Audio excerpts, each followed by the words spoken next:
So hello viewers, তোমরা সবাই কেমন আছো? আশা করছি তোমরা সবাই ভালো আছো। আজ আমি একটা এমন রেসিপি নিয়ে হাজির হয়েছি যেটা হচ্ছে খুব সুন্দর একটা রেসিপি। আর এই রেসিপিটা হলো মuksola পিঠার রেসিপি, যেটা খেতে হয় দুর্দান্ত আর বানানো তো এতটা পরিমাণ সহজ আমি তোমাদেরকে বলে বোঝাতে পারবো না। muksola পিঠার জন্য প্রথমে দেখো গ্যাস ওভেনের কাছে চলে গেলাম এবং গ্যাস ওভেনে একটা কড়াই চাপিয়ে এর মধ্যে 1 কাপ পরিমাণ জল দিয়ে দিলাম।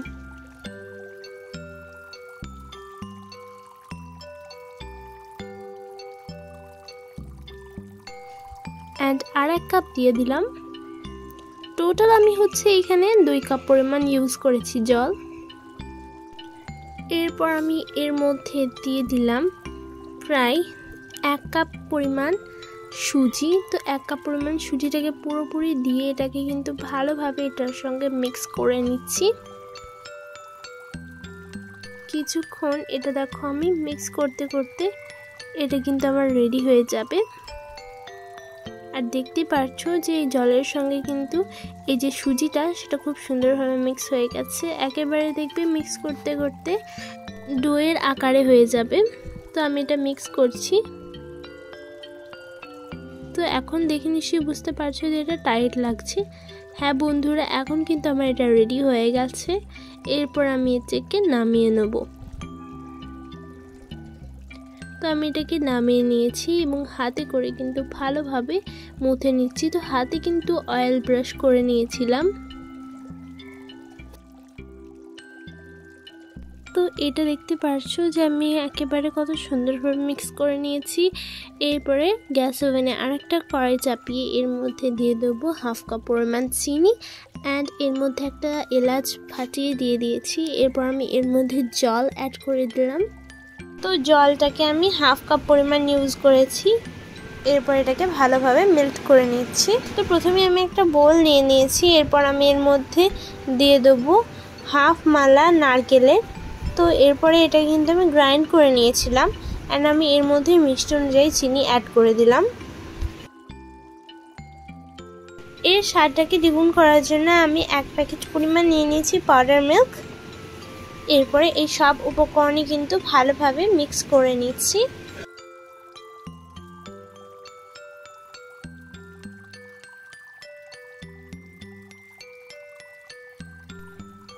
পুরটা কিন্তু খুব সুন্দরভাবে আমি রেডি করে নিয়েছি। দেখো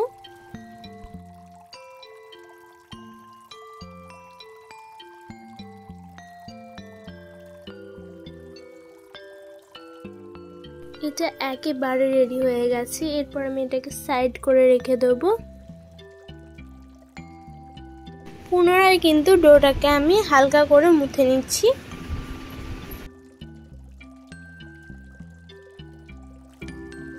অ্যান্ড দেন দেখো এরকমভাবে প্রেস করে এটাকে কিন্তু বেলে নেবো। তো বড় একটা রুটির শেপে বেলে নিতে হবে। দেন আমি একটা বাটি নিয়ে নিয়েছি। এরপরে বাটির শেপে কিন্তু সবগুলোকে কেটে নিতে হবে।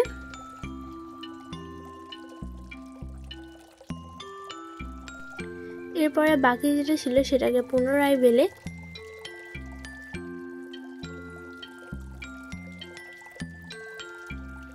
পুনরায় বাটির শেপে কেটে নিয়েছি। তো এরকমভাবেই কিন্তু সবগুলো দেখবে আমি বানিয়ে নিয়েছি। এরকমভাবে আমি অনেকগুলো বানিয়ে নিয়েছি। দেখো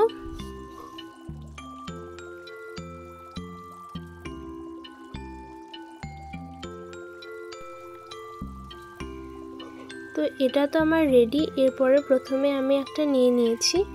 এরপরে দেখতে পারছো পুরোটাকে একেবারে মিডিলে দিয়ে দিয়েছি। এরপরে সাইডগুলো একেবারে সিকিউর করে দেবো যাতে এর যে পুরটা আছে সেটা খুলে না যায়।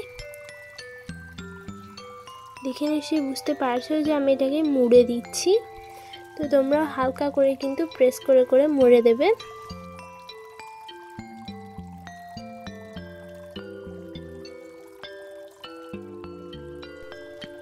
তো এরকমভাবেই কিন্তু আমি আরেকটাকে রেডি করে নেব। খুবই সহজভাবে কিন্তু এটা রেডি হয়ে গেল। সবগুলোকে সেমভাবে রেডি করে নিয়েছি। এরপরে গ্যাস ওভেনে একটা কড়াই চাপিয়ে এর মধ্যে দিয়ে দিয়েছি তেল।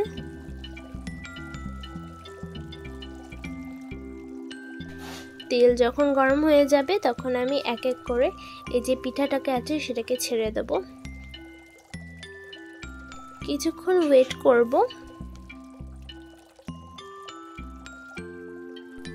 দেন উল্টে পাল্টে কিন্তু হালকা ভেজে নেব, মানে ঠিক লাল লাল করে নয়, হালকা লালচে লালচে টাইপ করে ভেজে নেব।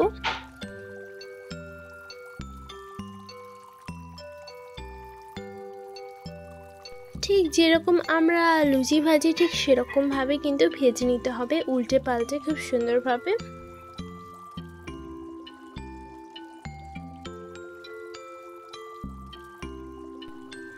তো দেখতে পারছো যে আমি সবগুলোকে উল্টে ভেজে নিচ্ছি।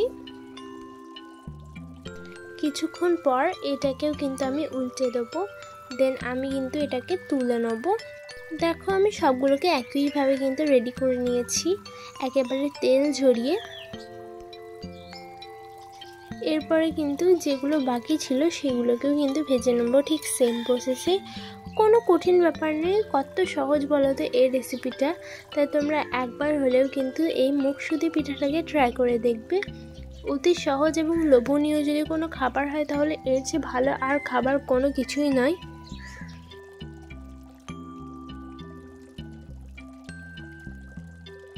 এরপর আমি এটাকে উল্টে পাল্টে দেখো ভেজে নিয়েছি। উল্টে পাল্টে ভাজার পরে কিন্তু রেডি হয়ে গেল আমাদের এই মুখশুদি পিঠাটা। এখনও কিন্তু এটার ফিনিশিং হয়নি, তাই আমি এটাকে সাইড করে কিন্তু একবার রেখে দেবো।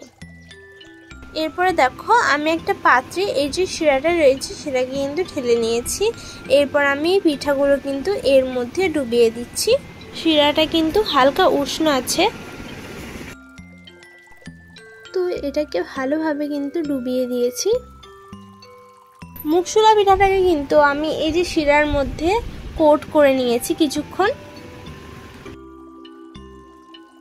যাতে এর যে শিরাটা আছে সেটা ভালোভাবে যেন খেয়ে নেয়। তো দেখে নিশ্চয়ই বুঝতে পারছো যে আমি খুব সুন্দরভাবে এটাকে তৈরি করে নিয়েছি। তো সবগুলোকে কিন্তু সেম প্রসেসে রেডি করে নিতে হবে। তো তারপরে রেডি হয়ে গেল আমাদের এই মুখশুলা পিঠাটা, যেটা খেতে হয়েছিল দুর্দান্ত। আর বানানো তো দেখিয়ে দিলাম যে কতটা পরিমাণ সহজ। তো আশা করছি তোমাদেরকে আজকের এই রেসিপিটা কিন্তু খুবই ভালো লেগেছে। যদি ভালো লেগে থাকে তাহলে ভিডিওটাকে একটা লাইক করে দেবে, কমেন্ট করে দেবে এবং পাশে রেখে একটা সাবস্ক্রাইবের বাটন আছে সেটা অবশ্যই ক্লিক করে বেল আইকনটা অবশ্যই ক্লিক করে দেবে নিত্য নতুন ভিডিও সর্বপ্রথম পাওয়ার জন্য। আবার দেখা হচ্ছে পরের ভিডিওটাতে। তো এখনকার জন্য টাটা, বাই বাই। সবাই ভালো থাকবে, সুস্থ থাকবে আর নিজের খেয়াল রাখবে। আর অবশ্যই কিন্তু এই মুখশুলা পিঠাকে ট্রাই করে দেখবে এবং কমেন্ট বক্সে জানাতে ভুলবে না যেটা কেমন লেগেছে।